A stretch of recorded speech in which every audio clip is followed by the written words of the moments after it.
സന്ദേശ് സിംഗൻ യൂറോപ്പിലേക്കില്ല. സന്ദേശ് സിംഗൻ യൂറോപ്പിലേക്കില്ല എന്ന് കേൾക്കുമ്പോൾ നിങ്ങൾ ഓർക്കും യൂറോപ്പിൽ നിന്ന് സന്ദേശ് സിംഗന് ഓഫറുകൾ ഉണ്ടായിരുന്നു എന്ന്.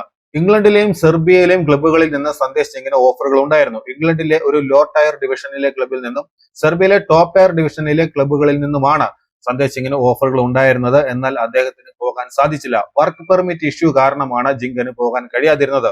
കൂടാതെ ഇന്ത്യയുടെ മോശം ഫിഫ റാങ്കിങ്ങും ISLന്റെ ലോ റെക്കഗ്നീഷനും കാരണമാണ് സന്ദേശ് സിംഗിന്റെ പോക്ക് മുടങ്ങിയത്.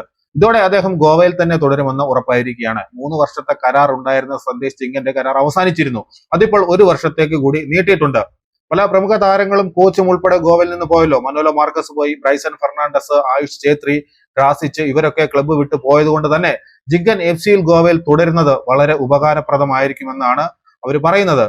നേരത്തെ ക്രൊയേഷ്യയിലെ ഒരു ക്ലബ്ബിൽ നിന്നും സന്ദേശ് സിംഗിന് ഒരു ഓഫർ ഉണ്ടായിരുന്നു. അദ്ദേഹം പോയതാണ്. എന്നാൽ പരിക്കുകൾ കാരണം അദ്ദേഹത്തിന് അവിടെ തുടരാൻ കഴിഞ്ഞില്ല. തിരിച്ചെത്തുകയാണ് ഉണ്ടായത്.